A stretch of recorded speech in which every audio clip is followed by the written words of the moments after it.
Convidada. É a minha primeira vez no Hot City, eu estou nervosa. Eu quero entender como eu posso melhorar o meu relacionamento com o meu ser interior. Abram.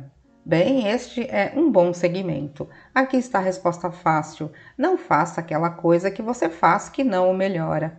Pare de fazer aquela coisa que você faz, porque a sua conexão com o seu ser interior é como uma rolha que você segura embaixo d'água. Quando você a solta, ela sobe de volta para a superfície e você está conectada. Mas quando você a segura embaixo da água, então você tem resistência. Mas quando você a solta, ela sobe de volta, mas quando você a segura embaixo d'água, isso é resistência. Então, realmente, às vezes é mais fácil dizer apenas pare de fazer aquela coisa, mas agora nós precisamos falar sobre momentum, porque quando você diz eu não farei aquela coisa que estou fazendo, você está fazendo enquanto diz que não fará.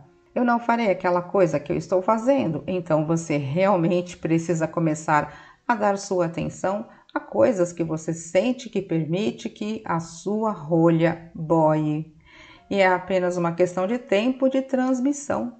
Quanto tempo você tem para focar em um dia quando não está dormindo? E durante isso que estamos chamando de tempo de transmissão, seu tempo de transmissão, então o que você está transmitindo? Você está reclamando? Você está encontrando falhas e culpas? Ou você está elogiando, apreciando? E você não tem como ir de repente de encontrar falhas e culpas para a apreciação. Ninguém consegue ir abruptamente assim, a lei da atração não permitirá. Mas quando você dorme à noite, este momentum para. Quando você dorme à noite, todos os seus motores estão descansando e apenas quando você acorda e começa a pensar novamente que você ativa novamente estes motores, novamente. A melhor coisa que você pode fazer é ir para a cama e dizer a si mesmo: enquanto eu estiver dormindo, o momentum irá parar. E quando eu acordar, eu poderei transmitir intencionalmente.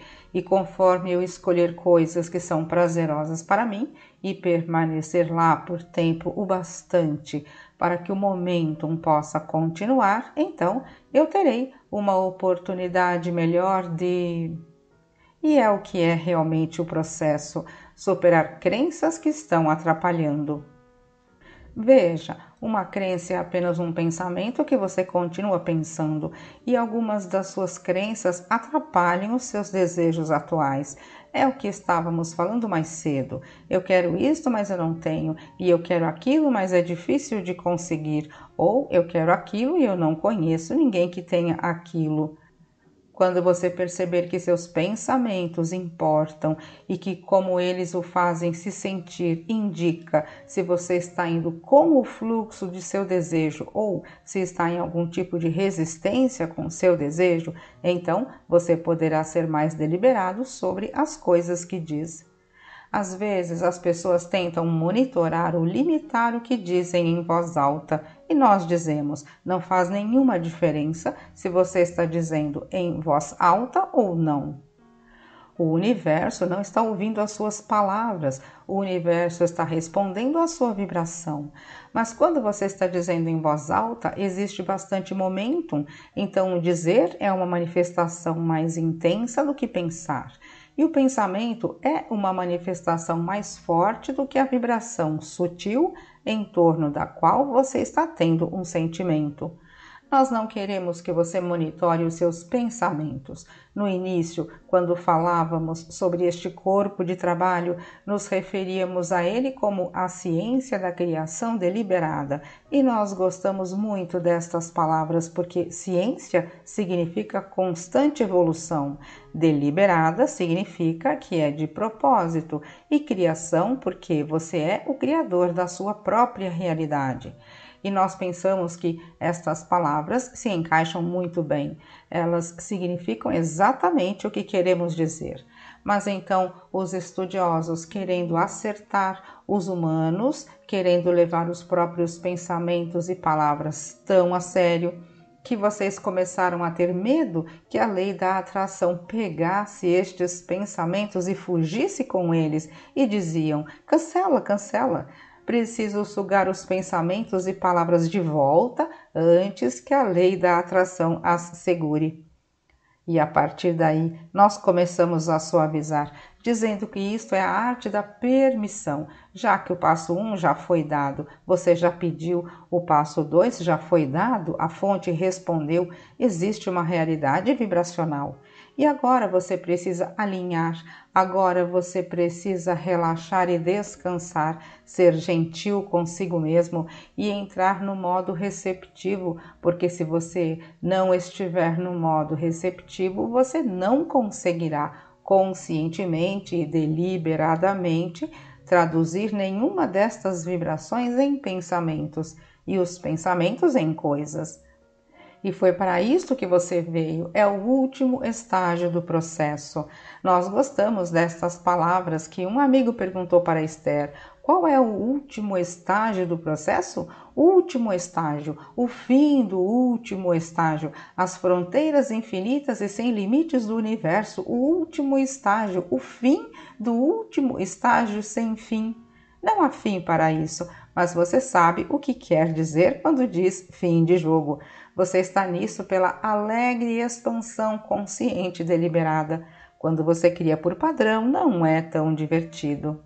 Outro dia nós contamos uma história e vocês podem não gostar destas histórias, mas a Esther estava sentada na própria sala de estar, olhando para uma parede de quartzo com a luz brilhando sobre ela, e uma parede de ladrilhos, e ela estava amando muito aquilo, era tão interessante. Observar de um ponto de vista diferente e apreciar tanto, apreciar de uma maneira desordenada, de tal forma que algumas pessoas talvez a chamem de mundana e materialista, de forma que alguma coisa como esta parede para a qual ela está olhando tanto possa lhe causar tanto prazer. E ela realmente contemplou, porque isso é tão agradável para mim?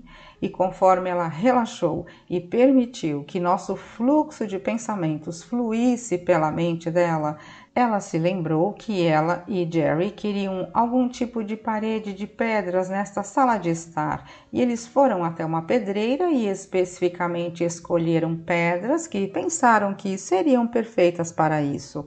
E então o homem as trouxe em um caminhão e as soltou na propriedade. E os pedreiros criaram uma parede de exemplo para Jerry e Esther visualizarem. E isto levou um certo tempo, porque Jerry e Esther ficavam fora da cidade por uns 4 ou 5 meses por ano. Eles estavam dirigindo o ônibus e estavam na costa leste, e estavam dirigindo o ônibus e estavam na costa oeste. E então, algumas semanas ou meses depois, Jerry e Esther voltaram para casa, viram a parede de exemplo e aquilo não era o que eles tinham em mente. E enquanto estavam na cidade, eles retornaram para a pedreira, escolheram algumas pedras diferentes e o homem gentil os levou para fora e enquanto estavam lá, eles construíram outra parede de exemplo. E quando Jerry e Esther voltaram, eles disseram: isto ainda não está certo, era muito irregular, não era suave o bastante para um interior. E Esther não gostou das grandes rachaduras daquilo, não gostou da ideia de insetos fazendo ninhos ali e assim por diante. E novamente eles foram para a pedreira e encontraram algumas outras pedras e as trouxeram para testar. Tudo isso aconteceu durante 16 meses. Outras coisas estavam sendo feitas. O trabalho não estava sendo impedido por isso. Mas Jerry e Esther tinham meio que uma imagem na cabeça do que eles queriam. Mas eles mais claramente sabiam o que não queriam do que sabiam o que queriam. Então um dia eles estavam em Boston, estavam em um shopping a céu aberto. Esther se lembra vividamente, ela consegue ver o estacionamento e ela se lembra de entrar em um restaurante. Eles se sentaram e o Jerry estava olhando para Esther e atrás das costas dela havia uma parede de pedra. E de repente os olhos de Jerry se acenderam e ele disse: olhe para trás. E a Esther virou e ele disse: é isto que você está procurando, não é? E não era uma pedra, era um ladrilho que parecia pedra. Era uma fachada de pedra, mas não muito grossa, fixada em um ladrilho. Parecia uma pilha de pedras e lá estava. Era lindo. Não era exatamente a pedra que eles queriam, mas eles conseguiram a informação e foram capazes de ir ao lugar onde encontraram. E então os empreiteiros, carpinteiros conseguiram preparar a parede, porque as pedras que eles estavam colocando antes eram muito grandes e este ladrilho não era. E agora Esther está sentada vendo a culminação de tudo aquilo. É isto que nós queremos que ouça. Quando você filtrou as informações e colocou alguns desejos em seu vórtice, existem momentos que, quando se manifestarem, serão bem prazerosos. Mas com tudo isso de peneirar e selecionar, saber o que não queriam e, portanto, saberem o que queriam, e com todos os componentes cooperativos que estavam se unindo, e então com a inspiração de estar naquele lugar e de ver aquilo e de seguir em frente com o que queriam. Em outras palavras, a inspiração. E tudo que veio antes agora está culminando com Esther. Apenas alguns dias atrás, quando ela estava sentada admirando a parede, não era apenas o que parecia uma manifestação física. Este é o ponto que nós queremos que você ouça. A apreciação da Esther não era apenas sobre a manifestação que parecia estar na forma final, era sobre tudo que levou até aquilo. Foi por isso que, estando sentada lá, ela se sentiu fantástica, maravilhada e apreciativa a respeito de uma parede que é apenas uma parede. É apenas uma parede. É uma parede linda, mas é apenas uma parede que representa a forma como o universo funciona, e é uma grande parede que representava toda a alegria e diversão que eles estavam tendo ao longo do caminho. É uma palavra que representa todos os componentes cooperativos e todas as ideias que fluem. Não é apenas uma parede, nunca é apenas uma parede. As suas manifestações são substanciais e tão ricas e estão tão repletas de tudo que você é. Um dia, Jerry e Esther estavam visitando uma amiga que era uma artista magnífica. Ela fazia umas pinturas, o que Esther não entendia. Ela nunca havia visto aquilo antes, ela nunca havia estudado e Esther estava na galeria desta amiga olhando para todas aquelas lindas pinturas quando disse: Doris, quanto tempo você levou para fazer esta pintura magnífica? E a Doris disse: 73 anos, porque aquela era a idade dela e sabia que tudo que ela viveu havia se manifestado naquilo. Percebe o que estamos falando? Os seus momentos do tempo são tão importantes, os seus momentos do tempo têm tanto momentum, e o trabalho não é a parte que você começa a agir. Isso não é trabalho. O trabalho é o processo de encontrar o humor, de encontrar a atitude, de encontrar a apreciação, de encontrar o elogio, mas é conhecimento também, não é mesmo? É saber sobre a lei da atração, é saber que você tem um vórtice, é acreditar na validade do vórtice, é acreditar que o seu pedido foi atendido.